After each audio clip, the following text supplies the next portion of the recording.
Papo aberto com chama do Mr. Happy, tá por aqui. Bom dia, Mr. Happy. Bom dia! Tudo bem? Tudo ótimo! Ele tá animado. Hoje chegou cantando. Hoje ele chegou cantando.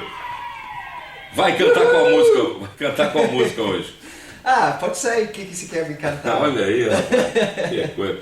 Vamos lá, hoje vamos falar de fobia, continuamos falando sobre as fobias, não é isso? Uhum. E quem quiser em casa participar, 3621-570, pode participar conosco, 3621-570, ligando, participando do nosso bate-papo aqui, né? Vamos lá. Eu estou preocupado, será que pessoas têm fobia de ligar para cá, Será pra que gente? será que tem? A gente não morde. Timidez, só um pouquinho, vergonha, né? Pois é, né? Será? Então. Não sei. Liga para saber. A gente quer saber por que você não está ligando. Liga porque a gente está querendo saber. A pergunta é, você tem medo de quê? Não é? Você tem medo de quê? O que é que você fica assim, tenso, fica preocupado em fazer, tem medo de fazer? Né? Pode ligar para a gente, 3621-570. Hoje a gente vai falar sobre mais de fobia, na verdade. Semana passada a gente estava falando sobre medo, mas nós podemos conversar mais sobre isso também. Resumindo, você lembra o que a gente falou semana passada sobre medo? Lembro. E daí medo é uma coisa para ajudar a gente, na verdade, para proteger. Um aviso, né? Digamos assim, uma proteção, né? Se você tem medo, é para você parar e pensar no que vai fazer, né? Isso. Mas a gente tem que olhar se é válido. Esse é o mais importante. E eu falei semana passada que é importante para vencer os medos, porque às vezes tem um medo impróprio, correto? Por exemplo, coisas simples. Eu tenho medo que ajuda na prevenção e tem o que atrapalha na realização.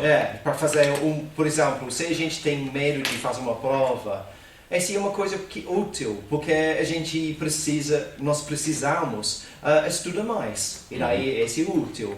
Talvez a gente tenha medo de conversar com uma mulher, menina que a gente gosta, e esse é o medo de proteger a gente. Essas são coisas bem simples.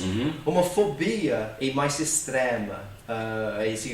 Então, por exemplo, você fica em um estado normal e bem rápido, quase assim, se você entra em uma sensação bem forte. Normalmente é uma coisa visual, às vezes pode ser auditório. O que eu fiz semana passada, eu fiquei conversando com alguém que chama Martin Lanzas, dos Estados Unidos. Ele trabalha para 10 anos só de fobia. E daí eu fiquei trocando ideias com ele. E foi muito interessante. E o que ele disse?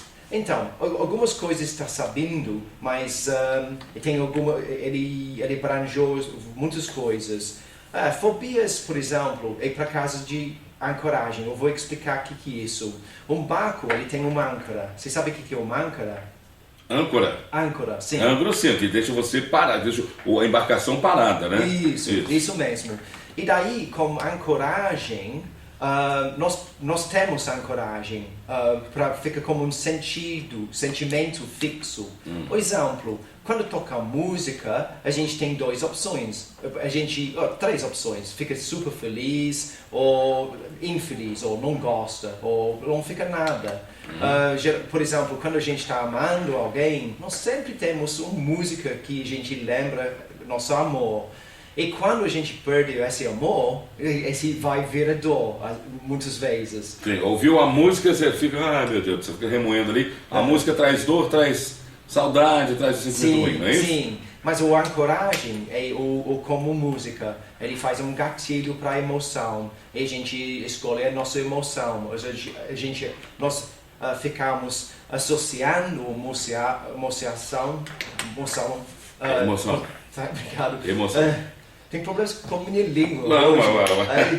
Especialmente essa língua português. A língua portuguesa é complicada. Emoção.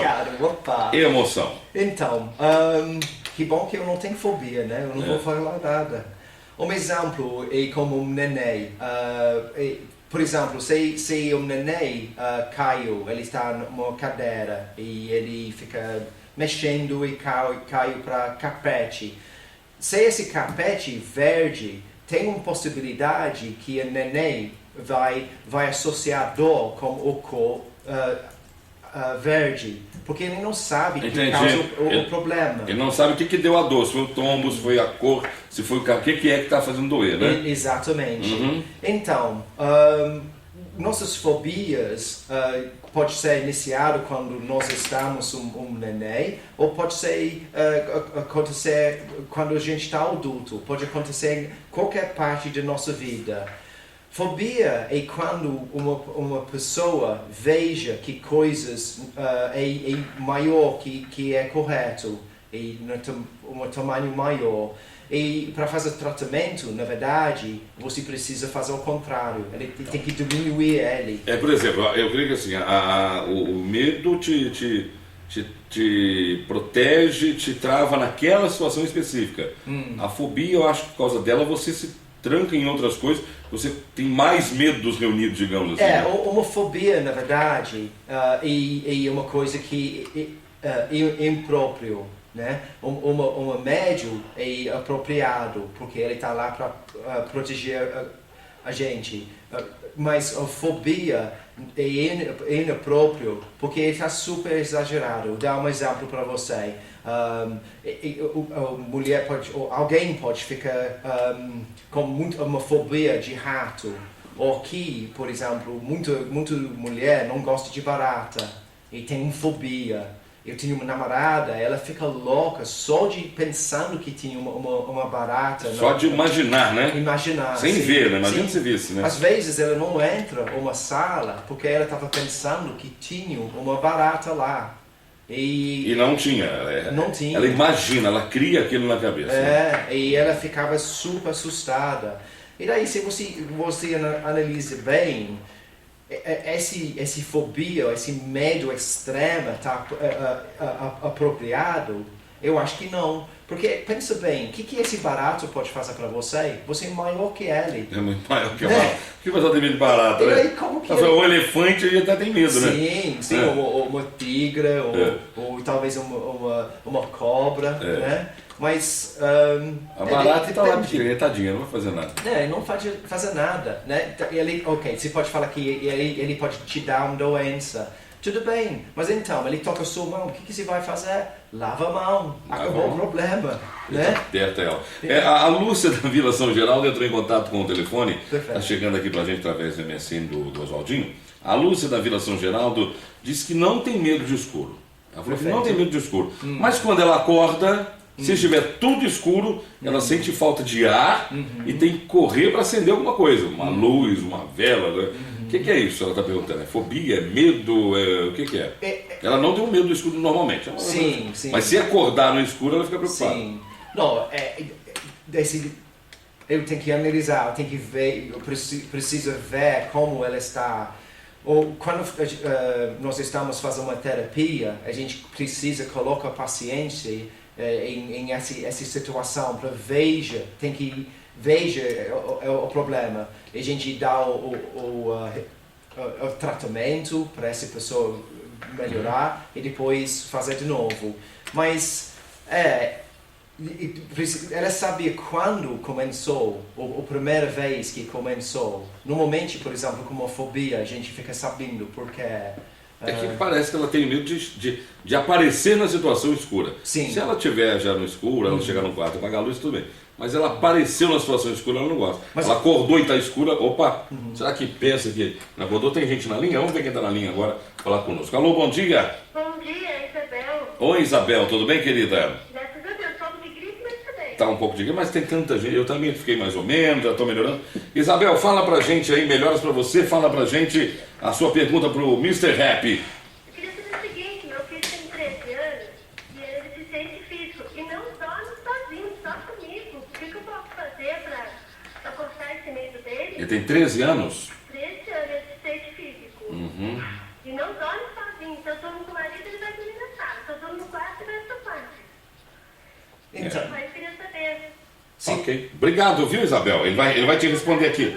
Bom dia. Bem aí, o filho dorme com ela. É medo isso? Medo de alguma coisa? Medo de Depende. solidão? Medo de Gente, escuro? nós nós estamos precisando falar mais com ele para saber o que está acontecendo. Talvez ele está carente, talvez alguma coisa aconteceu que deu medo para ele. Ou a gente tem que analisar, cada situação é diferente. Uma coisa que ela pode tentar fazer é talvez dormir um pouquinho e deixar ele dormir sozinho, dormir um pouquinho, dormir sozinho. Eu não faz sei. ele dormir e levanta, faz ele dormir e levanta, quando ele acordar já está sem. Sim. Pronto, você dormiu, conseguiu dormir e tal. E daí eu não sei como conseguir fazer isso, porque quando está dormindo é difícil, né? A gente precisa dormir uma vez, mas ele precisa ficar acostumado de ser sozinho. E daí tem que conversar com ele, o que está acontecendo. Normalmente como terapia faz assim, e daí se deixa ele numa situação que ele fica seguro e deixa ele sozinho e volta, e aos poucos fica diminuindo o tempo que ele fica com ela. Como ele vai conseguir isso, não sei. Não sei se ele está acostumado de cochilar, não sei. Esse é uma terapia. Eu vou pensar um pouco mais e falar mais sobre isso semana que vem. Ok, então o Andy vai pensar sobre esses assuntos, vai estudar sobre esses assuntos para responder o pessoal. E é claro que cada pessoa tem um jeito, tem que saber realmente de onde vem essa fobia, né? Porque às vezes a fobia pode vir de um trauma, pode vir de uma experiência negativa, um medo, não é? Vamos ver quem está na linha agora. Alô? Alô? Oi. Oi, Luciano. Bom dia, quem é? É a Sônia. Oi, Sônia, meu bem. Oi? O que você vai perguntar? Fala aí, o que está acontecendo? Tem medo de quê? O que está acontecendo? Eu queria saber se o meu problema é fobia. Eu tenho muito pânico de sapo. Sapo? E outra coisa também. Eu não ando de elevador de jeito nenhum. Só de pensar já me dá pânico. É mesmo? Mas aí você vai num prédio de 32 andares, você tem que ir lá no 30º andar para no consultório. Você vai a pé? Vai de escada? É mesmo? Que para descer todo santo ajuda, agora para subir é complicado, né? Não é não? Verdade. Então tá bom, Sônia, vamos ver o que ele vai falar aqui. Um beijo, meu bem. Tchau. Wendy, ela tem medo do sapo e tem medo de elevador. Então, parece que são duas coisas diferentes. Uma terapia para fazer e tem várias coisas. Na verdade, eu estou sabendo um tratamento, uma terapia para fazer isso, mas eu preciso da pessoa em frente de mim. E o que a gente faz? A gente faz uma visualização e essa pessoa fica diminuindo o problema.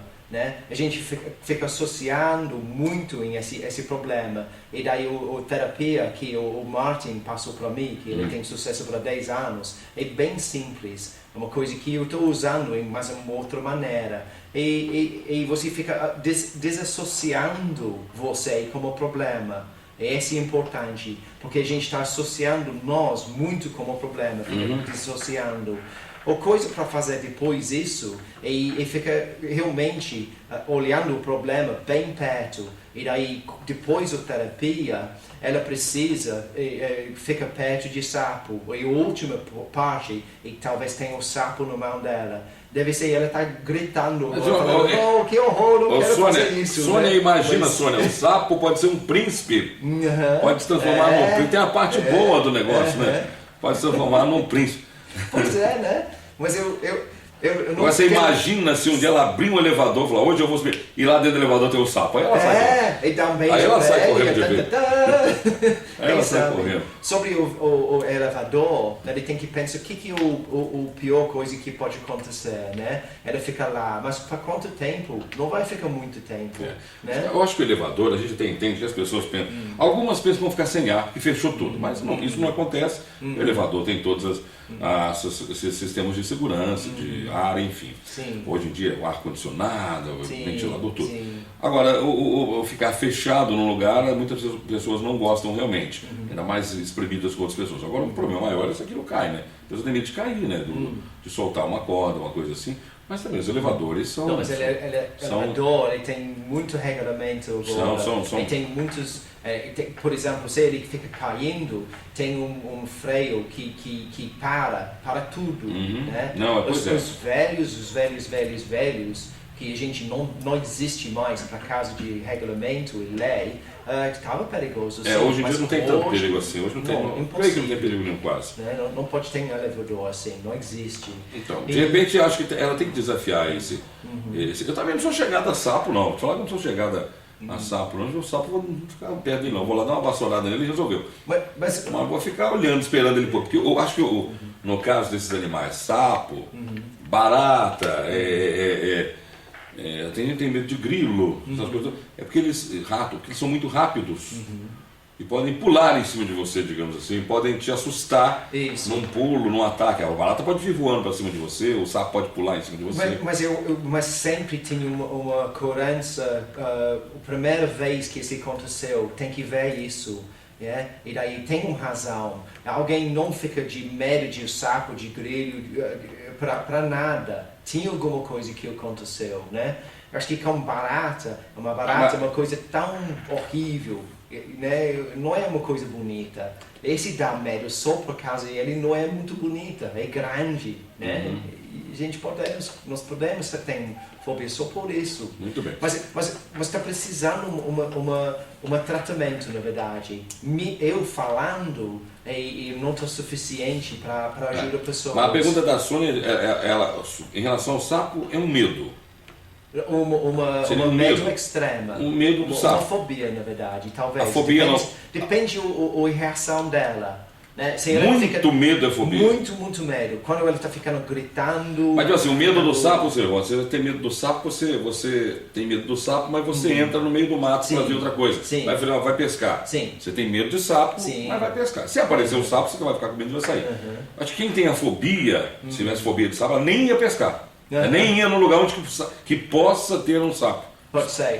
Ou às vezes pode entrar, mas fica com uma reação que está muito grande, né? que não é apropriado. Esse é o que a gente tem que pensar.